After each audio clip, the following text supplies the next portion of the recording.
The government of India's recent decision to scrap the free movement regime and imposing a biometric surveillance system along with plans for fencing the border constitutes a severe blow to the indigenous autonomy and dignity. Every community disturbed by the decision, by this very decision, must feel responsible. Every Naga must take responsibility for our fellow communities and families impacted by the scrapping of the free movement regime. That is why we invited, the Global Naga Forum invited each one of you here today to be a part of this discussion, to be a part of this movement, to check and understand where we are standing today, and to also understand our fellow Naga communities and families and individuals impacted by this very decision.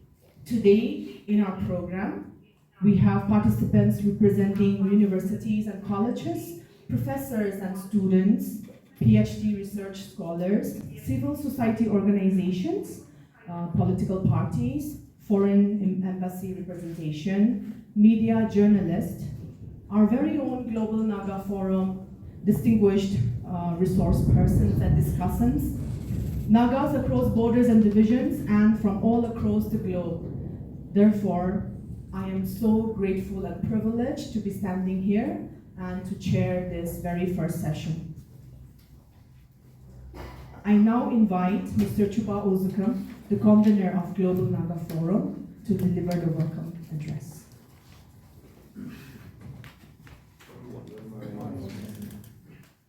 My distinguished resource persons. So Chuba, if you can speak a little bit louder, somehow it's not audible for the online folks. It's working. So, audible?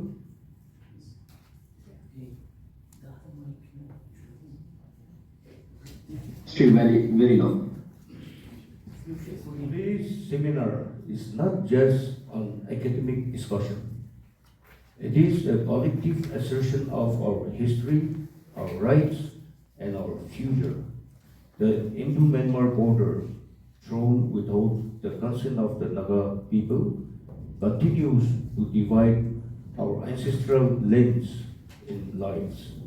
Yet, for generations, we Nagas have remained connected, overcoming the barriers imposed upon us. The recent decision by the government of India to dismantle the free movement regime and impose biometric surveillance and fencing over our homeland threatens not only our way of life, but also our very identity.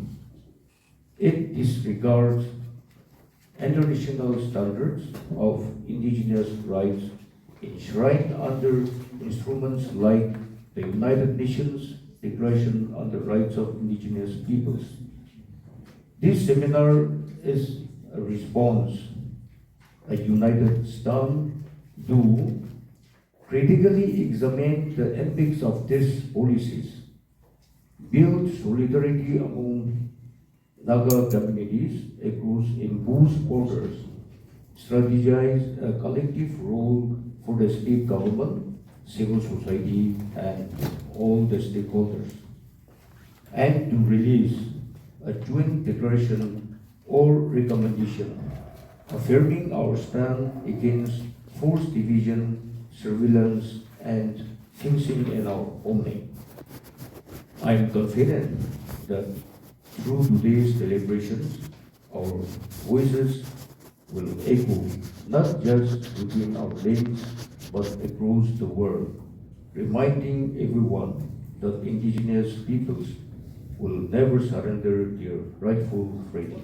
We also have participants from Myanmar who have been actually very badly affected by the free movement regime and its scrapping. As we are aware, the government of India in 1952, along with the Burmese premier, had drawn boundaries much against the Naga population and without their consent. And therefore today we have borders separating our villages, our tribes, and our people. Borders that are without consent. And that is the key theme that we are looking at in today's deliberation. With the free movement regime which came about by the Indian government and the Burmese government in 2018, you had restrictions which changed from 30 kilometers on both sides of the border, narrowing it down to 16 kilometers in the span between 2018 till the last few months. We had narrowing down of activities for both sides of the border. The Naga communities, as we all know, whether it's in Myanmar, whether it's in Manipur, Nagaland, or Arunachal, we all share borders with our Nagas from Myanmar. In many of the areas, you have a larger population of Nagas and villages across in the Naga self-administered zone rather than the West, which is all of us standing here today. And it is this huge change which is actually being brought about now by the scrapping of the free movement regime. When the free movement regime was there, it was possible for our kins across the border to come for education, to come for healthcare, to come for all kinds of purposes, and also to visit their families and relations across the border without any restrictions.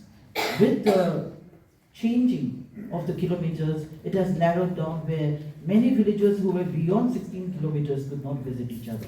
And now the latest that we face this problem is the scrapping of the free movement regime. The free movement regime does not exist now. It is going to be a point of debate, and it has been a point of debate for all the Naga communities across these states that we are talking in, the three major states in India. This has become a major point of focus and huge concern that now there is no more free movement regime. And not only the scrapping of the free movement regime, we also have now the biometric surveillance, where anyone who wants to cross over to the western side of India has actually got to go through a biometric process. And for those who have to go out, you really need to convince the army at the border, because you really may not even have the reason to go out. For them, they would have health and education needs. For us, what exactly do we want to do, except maybe for relief? And when we look at the kind of protests that have grown up in the Naga areas as of now, whether it is towards Longwa, whether we are talking of the Pangsha border, whether we are looking at the Ukul, Kamjong areas, or whether we are looking at Avangku, where actually I think they're having the protest today. The Naga People's Front, the regional party at least, has been hosting a series of protests in these key international trade centers. And this is where we're also looking at India's policy, the Look East policy and the Act East policy, which is actually being publicized so much by the Prime Minister and the government of India. But in the process of publicizing such policies, what kind of intentions do they really have for the Naga people? When you have restrictions like this, who is going to benefit these trades and who really is going to participate in these kind of trade and commerce which the government of India talks about? For me as an activist, I have even earlier said that this is literally turning the Naga people into an open air prison.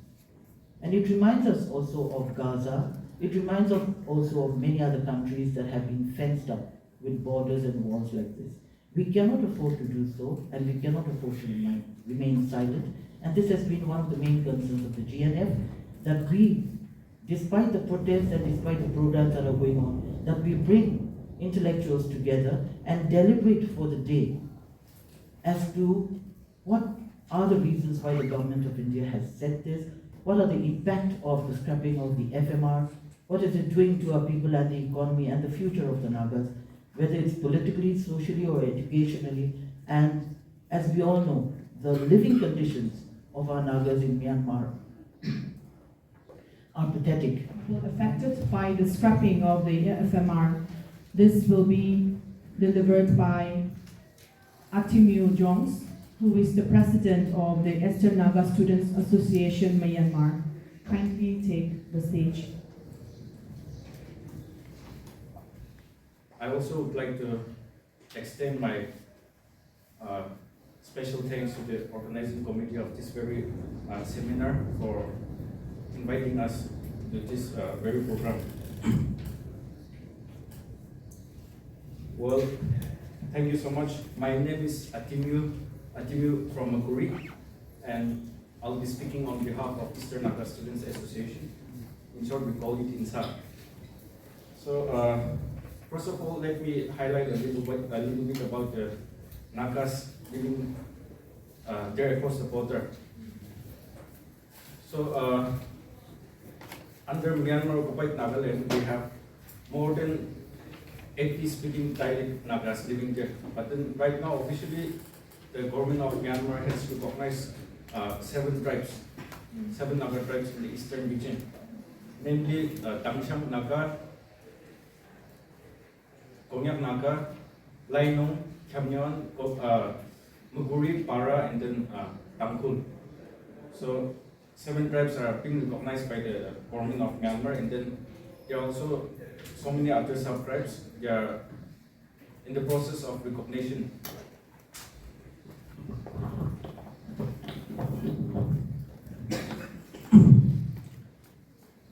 So FMR is not a new thing. Since last year, we keep on talking about FMR. We keep on discussing about the FMR. This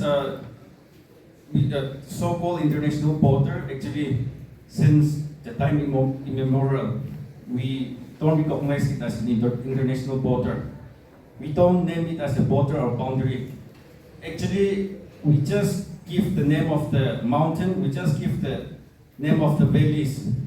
We never say that it's a boundary border. And still we are practicing the same thing. But then, unfortunately, this international border came, and then again the FMR issue has came up. Most of the villagers, most of our Nagas from that side, since we are lack of education, we actually don't know what is FMR. But then these days, only because of the restriction, we came to learn a little bit about the FMR, especially for the people living in the village. So FMR actually 16 kilometer or 30 kilometer or whatever, it is not enough for us. Nagas should be free. Nagas should move freely within the Naga inhabited area. That's what we want to say. For our Eastern brothers and sisters, of course, we fully depend on Western side. But then we also want to we also want to live as a Naga people. We also want to live as a brotherhood. So not just 16 kilometer, not just 30 kilometer, but we also want to move freely within the Naga inhabited areas. Since in the East, since we don't have proper schools, we don't have no road connections, we don't have no healthcare centers, we always depend on Western side. Starting from salt, rice, everything, our daily survival, we depend on this side. This side is like a lifeline for us, because the government of Myanmar, they don't provide enough supplies. They don't provide enough education. They don't give any developments. They don't give proper education. That's why for education and for our daily survival, most of the time we depend on the Western side. So these days, if we are to cross the border to buy a salt or to buy a rice, of course we also do agriculture in the East, but then our agriculture is uncertain because our farming system is a traditional way. So it's uncertain, it depends on the climate. Every year we do not have a good harvest. That's why starting from rice, salt, everything, we depend on this side. So to buy a salt or to buy a rice, every time we cannot take a border pass from the securities. And this especially to get a border pass, they use biometrics, and especially for the sick person, those who are coming for the medical, those who, for sick people, it's very difficult because the process is so long. And doing all these biometrics and follow up the systems, it takes an hour, sometimes it takes 2 hours. So for sick people, it's very difficult to, for emergencies, we cannot wait for that much long. So I think this PAP, Protected Area Permit system, is a very inconvenient for us.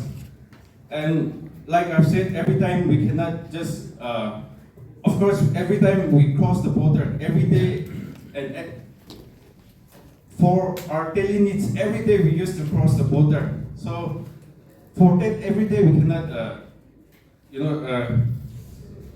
do these all procedures to get the border pass. So it's very difficult for us. And then they are giving only 7 days of chance. So within the 7 days, we need to do all our needs and then come back. So for medical, for sick persons, we cannot assure that our health can be cured by 7 days. And especially for students also, we cannot, for students, we have to take years. So 7 days is not enough for the students to come this side and get the education. And I also want to request one thing to the Global Naga Forum and then to the responsible leaders, that we have one issue for our Eastern Naga students. We have an issue in the sense, in every educational institutions, in every schools, we are asked, without Aadhaar card, we cannot admit to the colleges, we cannot admit to the schools. That's why we want to request Global Naga Forum or to the responsible leaders to approach to the government of Nagaland to make alternative arrangement for the Eastern Naga students. Because without Aadhaar card, we cannot get admission in the colleges or schools. And to get Aadhaar card also, it's very difficult. And we don't want to use this fake identity card just to get education. Because our tribe's names, our village name, everything has to be changed to get an Aadhaar card. That's why I want to request the leaders to approach to the government of Nagaland also to arrange the alternate system for the students of Eastern Nagas. Thank you so much. I hope this seminar, this international hybrid seminar, will bring more togetherness to among the Naga brothers. Thank you. Nali. Thank you so much, Atimio, for sharing